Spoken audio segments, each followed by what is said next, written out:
میرے بزرگوں، میرے بھائیوں، میرے دوستوں، السلام علیکم ورحمۃ اللہ وبرکاتہ۔ دین میں چند باتیں ایسی ہیں جن کو سیکھ کر پورے دین پر چلنا آسان ہو جاتا ہے۔ ان باتوں میں ایک بات تو یہ ہے کہ ہم لا الہ الا اللہ محمد رسول اللہ کا یقین اپنے دلوں میں بٹھا لیں۔ لا الہ الا اللہ کا یقین کیا ہے؟ اللہ رب العزت نے اپنے قرآن پاک میں یہ ارشاد فرمایا ہے، اور یہ ارشاد ہم سے فرمایا ہے کہ فَعْلَمْ أَنَّهُ لَا إِلَهَ إِلَّا اللَّهُ، پس جان لو کہ اللہ کے سوا کوئی الہ نہیں ہے جس کی عبادت کی جائے۔ اور عبادت کیوں کی جاتی ہے؟ اس لیے کی جاتی ہے کہ اللہ پاک کی معرفت جو ہے وہ ہمیں حاصل ہو جائے۔ جیسا کہ ایک عربی مقولہ ہے، غالباً یہ حدیث ہے یا کسی کا قول ہے، ہمیں اس جھگڑے میں پڑھنے کی ضرورت نہیں ہے۔ فرمایا گیا ہے کہ من عرف نفسہ فقد عرف ربہ، جس کسی نے اپنے آپ کو پہچان لیا اس نے یقیناً اپنے رب کو پہچان لیا۔ تو فَعْلَمْ أَنَّهُ لَا إِلَهَ إِلَّا اللَّهُ جو ہے یہ ہم سے کہتا ہے کہ اپنے اللہ پر یقین کر لو کہ اس کے علاوہ تو کوئی بھی الہ نہیں ہے، یعنی کہ جو کچھ پیدا ہوا ہے آج تک اور جو کل تک پیدا ہوگا اس کا پیدا کرنے والا اللہ ہے۔ اللہ خالق ہے، اللہ مالک ہے، اللہ رازق ہے، اللہ قابض ہے۔ تبارک الذی بیدہ الملک، تبارک الذی نزل الفرقان علی عبدہ لیکون للعالمین نذیرا، اللہ بڑی برکتوں والا ہے جس کے ہاتھوں میں، جس کی مٹھی میں یہ پوری کی پوری کائنات ہے۔ صاحبو، پھر مٹھی میں پوری کی پوری کائنات ہونے کے ساتھ اللہ رب العزت جل شانہ فرما رہے ہیں کہ اس پوری کی پوری کائنات پر اس کی پوری کی پوری قدرت بھی ہے۔ جو کچھ بھی اس نے پیدا کیا ہے، جس کو ہماری آنکھیں دیکھتی ہیں اور جہاں تک ہماری آنکھوں کی رسائی نہیں ہے وہاں تک رسائی اللہ کے علم کی، اللہ کے دیکھنے کی، اللہ کی قدرتوں کی ہے۔ تو اللہ رب العزت اپنی قدرتوں سے ہر چیز پر غالب ہیں، اپنے علم سے ہر چیز کے بارے میں باخبر ہیں۔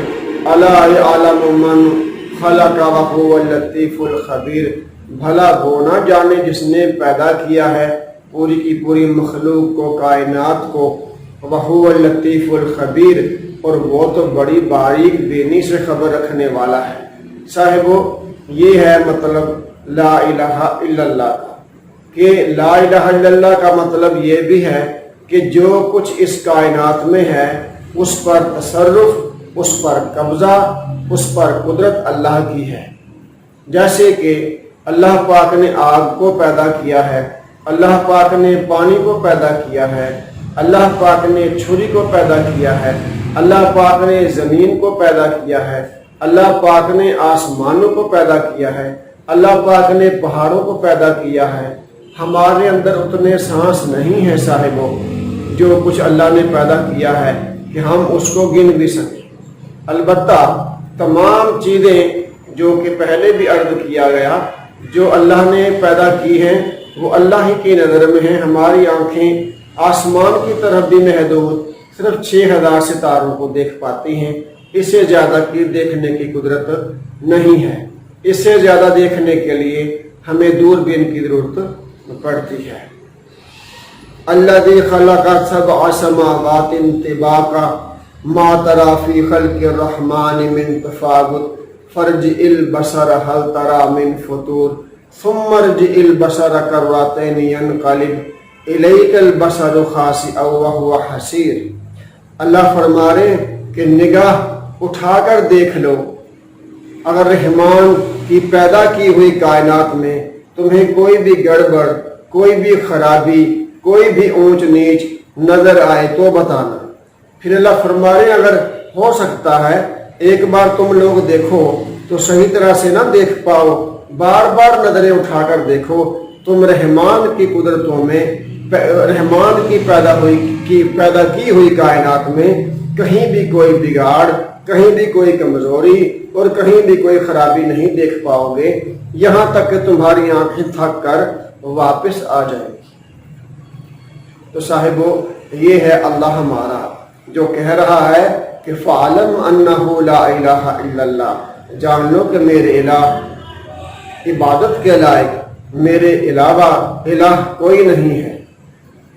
और अल्लाह पाक ने इसमें यह भी इशारा फरमाया, अरअयता मन इत्तखज़ इलाहहु हवा, मेरे नबी तुमने देखा नहीं उस शख्स को जिसने मुझे तो पहचाना नहीं, मुझे तो अपना इलाह माना नहीं, लेकिन अपनी ख्वाहिशों को ही अपना खुदा बना रखा है।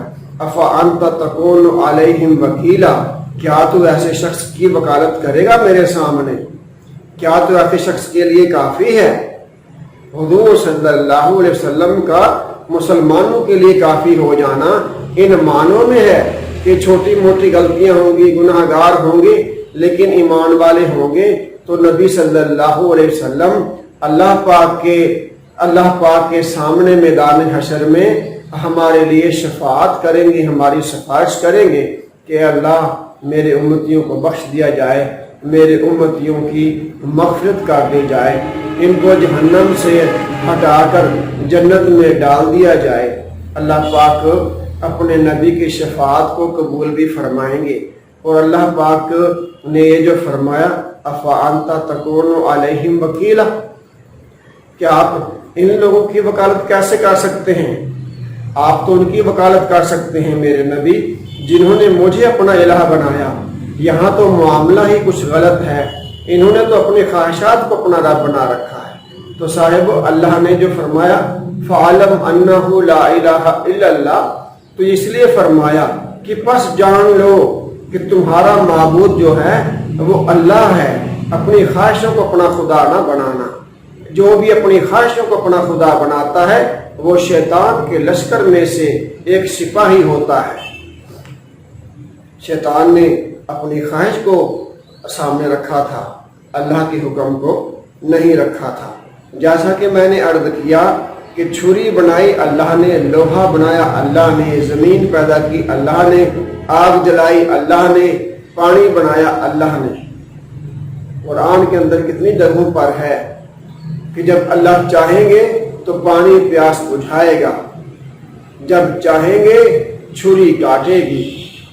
लोग कहते हैं यार ये तबलीगी जमात वालों को एक ही बात आती है और इनको कुछ आता नहीं। अरे अल्लाह के वलियों, पूरे कुरान का, पूरे दीन का खुलासा इन बातों में है कि अल्लाह को एक इलाह मानना और उस पर यकीन कर लेना, उसकी कुदरतों को बयान करना पूरे दीन का खुलासा है। हजरत इस्माइल अलैहिस्सलाम के गले पर चलाई गई छुरी काटने में अल्लाह रब्बुल इज्जत के हुक्म की मुहताज थी, क्यों नहीं काट पाई? फिर अल्लाह ने उसको हुक्म नहीं दिया। जितनी मर्जी तेज है लेकिन कुदरत और तसर्रुफ उसके ऊपर अल्लाह रब्बुल इज्जत ही का है। आग ने क्यों नहीं जलाया इब्राहीम अलैहिस्सलाम को? क्यों कि अल्लाह ने आग के अंदर जलाने की ताकत रखी है। जब वो चाहेगा आग के अंदर से जलाने की ताकत को सलब कर लेगा, उसके अंदर उस सिफत को उठा लेगा। जब अल्लाह चाहेगा पानी के अंदर प्यास बुझाने की सलाहियत को उठा लेगा, जब चाहेगा पानी के अंदर प्यास बुझाने की जो सलाहियत है उसको वापस लौटा देगा। अल्लाह पाक को उसकी कुदरतों से पहचानना, उसकी निशानियों से, उसकी आयात से पहचानना, ये हमारे मुसलमान होने के लिए अव्वल चीज़ है कि हम अल्लाह पाक को जानें, अल्लाह की कुदरतों को बयान करें, खुद पढ़ें और डूब कर देखें कि अल्लाह पाक हमसे क्या कह रहे हैं, हमारा अल्लाह कैसा है। हम अल्लाह पाक को तो नहीं देख सकते, अलबत्ता उसकी कुदरतों को, उसकी निशानियों को तो देख सकते हैं। तो साहिबो, फ़अलम अन्नहु ला इलाहा इल्लल्लाह, बस जान लो कि अल्लाह के सिवा कोई माबूद नहीं। ये जानने की बात है कि हम अपनी तमाम ख्वाहिशात को अल्लाह रब्बुल इज़्ज़त के हवाले कर दें। जायज़ ख्वाहिशात जो हैं वो अल्लाह पाक की ख्वाहिशात से टकराती नहीं हैं। जो नाजायज़ ख्वाहिशात हैं उनको छोड़ना होगा। اس لیے اللہ نے فرمایا فَعَلَمْ أَنَّهُ لَا إِلَهَ إِلَّا اللَّهُ، جاننے کی چیز یہ ہے کہ اے انسان تیری خواہشیں تیرا خدا نہیں، میں تیرا خدا ہوں، جو میں چاہوں گا وہ تمہیں کرنا ہے، جس چیز سے میں منع کروں گا اس چیز سے تمہیں منع ہو جانا ہے۔ یہ ہے اللہ پاک کا جاننا۔ اللہ رب العزت میرے بھائیوں اور دوستوں اور بزرگوں مجھے بھی اس پر عمل کی توفیق عطا فرمائے اور آپ لوگوں کو بھی اس پر عمل کی توفیق عطا فرمائے۔ السلام علیکم ورحمۃ اللہ وبرکاتہ۔